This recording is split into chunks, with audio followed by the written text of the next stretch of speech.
Hello, welcome to Think About It, a program where we discuss important issues affecting our society.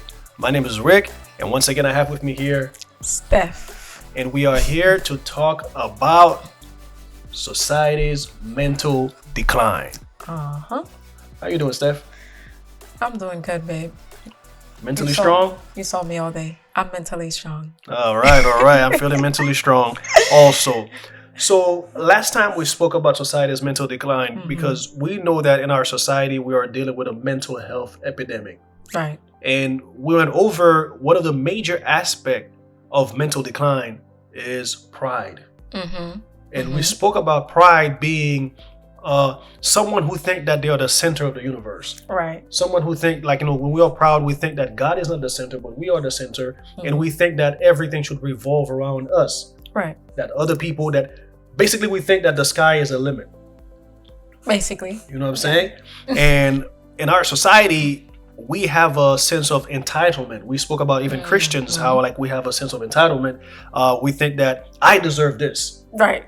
I deserve everything. Good things gonna come my way. Speak the word, and it will happen. We behave as if we are God. Speak it into existence. Speak it into existence. That's the word Christians are speaking about now. Yeah. The blessing is yours. This year will be your year. Gotta claim it. Gotta claim it, right?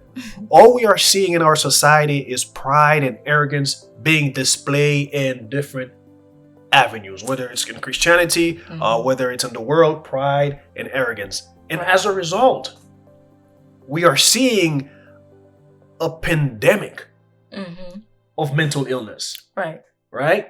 And we read last time we spoke about that in the Bible. The Bible says pride goes before a fall. A fall, yeah. And we spoke about how Lucifer in heaven, he was the highest angel, the highest created being in heaven.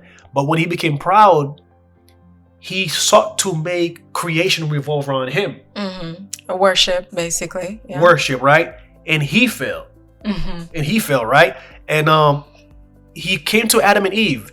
He spread the same message that you can be like God, that you can have things revolve around you. You can be the center of the universe, right? Right. Yeah. And Adam and Eve fell. They bought it. Yeah, that's correct. And what did we see after they fall? As soon as they fell, there were some issues. As soon as they fell, literally right then and there, basically. As soon as they fell, it seemed like there was already a down spiral. Their love for each other started dwindling. Their trust in God was dwindling. They begun to have a fear instead of a love for God. A lot of things went wrong, and literally next generation, we're talking about Cain and Abel, already murder. It seemed to happen so quick. Yeah. The Bible called it a fall. So can we say that Adam and Eve suffered through depression throughout their whole lives? I believe so. Because it's hard to imagine that, you know what it was to be up there.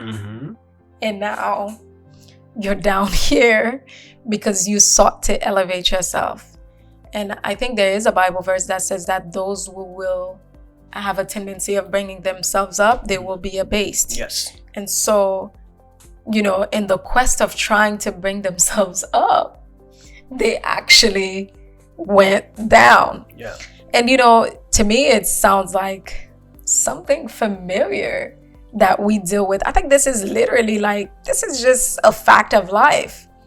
It's all throughout the Bible. It's almost like it's a law, a natural law, because I think there's also another point where Jesus talks about it, and he says that if you go to a party, if you go to a gathering, to not sit at the highest seat, try to sit at the lower seat, lest you be abased. Yeah. So it's almost like it's a natural thing for that to happen to you when you try to elevate yourself. And so what I'm seeing with this society is that we try to, with all this pride, we think that, we got it and everything. And then we put ourselves up on a pedestal, and then boom. Comes the fall. Here comes the fall. And the interesting thing is sometimes the fall may not be noticeable by other people, which we also discussed last time. with Nebuchadnezzar, his fall was noticeable with people. It was a physical fall. But then the most important thing was it was a spiritual fall. And a lot of us suffer spiritual falls where people may not be able to see on the outside, but then we are eating grass like a beast. And the Bible also says this in so many different ways. Men are like the beasts that perish, and all sorts of things. So it shows like a degradation basically of men. When you have pride, you go below what you were shooting for. Yeah. And and that's the same thing that literally happened to Lucifer. He had the pride. I mean, utmost angel. Yeah. Basically, number one. Now it says, I think there's a quote that says that the smallest basically sinner, or the smallest person, the weakest saint that trusts in God is stronger than the whole army of the devil. Yeah, so we can say that the devil is depressed, right? Yeah, absolutely. Because he's depressed because his goal has not been achieved. So let's take a look at the definition for depression. I went online and looked up the definition. It says persistent sadness in the lack of interest or pleasure in previously rewarding or enjoyable activities, right? So when somebody is depressed, they are sad, right? And they don't have the things they used to love, they no longer enjoy them, right? And life become a grudge, a miserable experience. Like even waking up in the morning become difficult, right? But I was thinking, and I'm like, the reason why a lot of people are suffering through depression, it is because they are so proud. And I'm speaking about Christians or non-Christian here. They thinking that the life revolves around them, and they are so self-focused, so self-absorbed. And God, in order to reach them, to save them, breaks them. Oh yeah. Without getting too personal, this is something that I feel this is just automatic that would happen. Like it says in the previous verses that I mentioned, lest you be abased. Abased by whom? And you have to be abased basically by somebody, and this person is God. And so it's almost like God is like, are you trying to usurp my authority? Like, you're not the author of your life. Yes. And I placed you as this, I placed you as that. Instead of being content with where I'm putting you, you are trying to be in a way your own God, or direct your life in a way that I have not intended it for it to be. And I mean, obviously people do fall because they go against God. God does allow that. However, that fall will eventually come. Yeah. And one of the things that I see a lot is that God will break you. Yes. And I'm always reminded of the story of Jacob. There's a few things that God does when you try to usurp or try to take a place that basically is not yours, right? Jacob is another Bible one of the people in the Bible that I really like, also because of how sketchy in the way his life was. And it and I have multiple reasons for all these sketchy characters, and it's because I could see myself, I'm a sinner. And it shows you how much God is able to do through a man. Judah is another one, but I don't want to go there. All these guys, they have such sketchy lives, but then you can see what God is able to bring out of them. And so Jacob sought to put himself in a certain position. He tried to usurp basically take his brother's position. And he went through a period of brokenness. And the interesting thing that happened was that God made him face his fears again. God caused him to encounter his brother again. He knew his brother was coming, and he had to be ready for it. But one thing for sure is that God's means to break us is in a way to build us up, to make us to what he wants, to mold us into what he's trying to do. And so at that position where Jacob was at, God is basically showing him that you need to trust in me. You have nowhere else to go. It's in a position sometimes like when God puts us at that depressive mood, like where we drop, when we see ourselves at rock bottom, whether it is spiritually, mentally, or physically, you see yourself at rock bottom. It is a position for you to allow God to make something new. It is a position for you to recognize your condition. How did I get there? How art thou fallen, Stephania? How did you beat the ground? How did you reach to this level?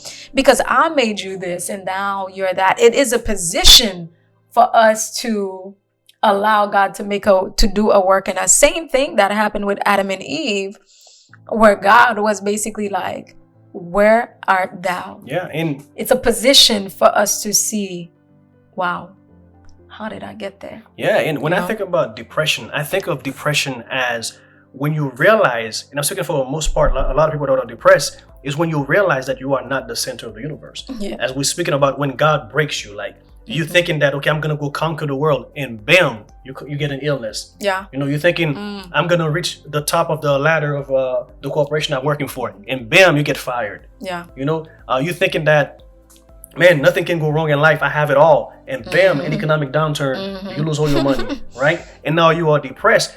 But that depression is God, the Spirit of God working to try to show you, look, you are not the master of your own destiny. Right. That I, the Lord, am the master of my own destiny. And I know as you were mentioning a lot of Bible character, one of the Bible characters that I'm thinking about was Pharaoh.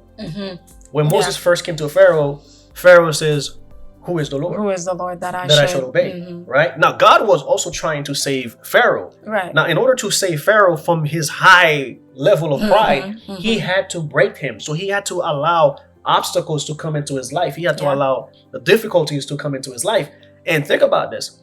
Our society right now, whether Christian or non-Christian, like I mentioned before, is a proud society. Yeah. You know what I'm saying? So God, in order to break us, so that he can mold us, allow all manner of difficulties to come onto our lives so that we may recognize that there is a God in heaven. Yeah.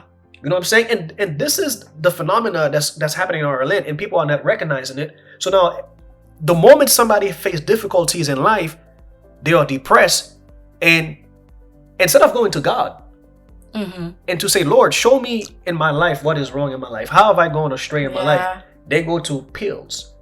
They try to use other coping mechanism, or try to go out there trying to show people in social media I'm living my best life, when in reality they are sorrowful. They are full of sorrow in the home. And some people, because they refuse to change their course of life, they become suicidal. Yeah. And like I said, a lot of times we don't understand the reason for dejection, the reason for the despondency, or etc.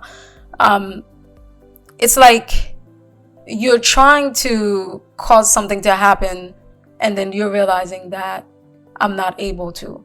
You meet somewhat, a strange force sometimes that makes you feel like I cannot do what I want to do. And, as spoiled human behavior, we get upset by not being able to accomplish our will in our own lives. One of the most common things that I think Satanists say is do as thou wilt. And so the thing is, that mindset of you are able to do whatever you want to do as you will, when you realize that that's not exactly true. Yeah, that's not true at all. One of the things that, I did a Bible study on that a while back, God will count it against you, right? For example, let's say you want to murder someone, but God has a protection over that person's life. You are murdering in your mind, but then you cannot do the act, right? Now, just because you're not able to do the act is because God, the fact that you cannot do the act may be God's protection over that person's life, right? But then God still counts your sin against you for wanting to murder that person. So a lot of times we want to see those results come to fruition, but then God has a will as well. And this is where we have an issue, when it comes with my will against God's will. Oh, so are you saying a lot of people in society are depressed because their will are clashing against God's will. And God is prevailing. Exactly. And God is absolutely prevailing. And then when you see your weakness and you can see like no matter how hard I try, I cannot, and that causes you to lose courage, because that's one of the definition that they have for depression. And that it causes despondency, it causes discouragement, basically making you feel that you are powerless, that you have a lack of adequacy to be able to carry out your will or what you want to do. Now, of course, again, like we said last time, we're not talking about depression in the sense where you're having a chemical or hormonal imbalance, or and there are temporary depression where someone may lose someone in their life, etc. Those are all kinds of different things, and then there's many other different ways, but we're talking about that mass thing that is happening in society right now. We're seeing like everyone is dealing with this situation because it's like the will of God is prevailing against the will of man. And I'm going to tell you, Satan is in the same position. Sometimes you may find somebody like a Christian looking for a spouse, right? And they've been praying for a long time and they can't find that spouse, and they're depressed. And they feel like, man, Lord, why you don't give me the spouse, this and that, or whatever. And they're so depressed. They may even want to leave the church. And find them elsewhere outside. Find them outside, right? Which is probably going to be worse. What they don't understand is that they're praying so much about that spouse has become an idol for them. And the Lord, in order to save them from this idolatry, is not responding to that prayer. Right. So even when if you are praying for a spouse and God is not giving you that spouse, it is better to reevaluate. So Lord, I'm feeling depressed because I'm not getting what I want, what I think would satisfy me. But are you not giving me this because you know something better that I don't know? You know what I'm trying to say? And I'm telling you, man, like, unless we start realizing that we are not the center of the universe, that we cannot do whatever we want to do, we will continue to suffer with depression. Matter of fact, I was listening to a TED Talk, and the title was "Depression is a Disease of Civilization." Right? I remember that.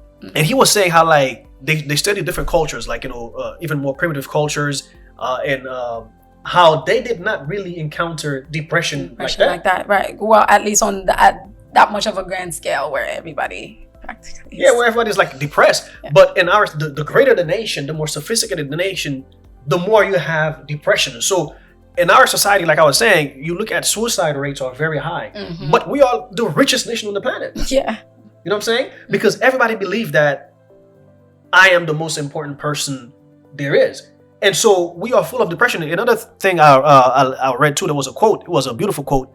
It said that hard times create hard men. Hard men create good times. And good times create soft men. We are living in a generation where people are very soft. Like people are unable to deal with life's difficulties. And sometimes it's not even, everybody's struggle is their own, right? But sometimes it's like daily struggles, like where, now keep in mind, being in the West, we have more access to healthcare, we have more access to psychologists, psychiatrists, we have so many people that can help, but yet we have the most issues when it comes to mental health.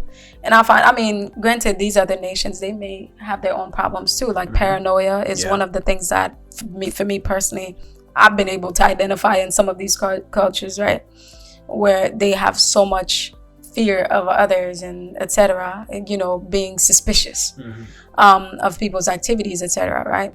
Because in a way they are on survival mode, they're always running. So especially they like have their dictatorship. own if you are accustomed with dictatorship, you will be very suspicious of other right people.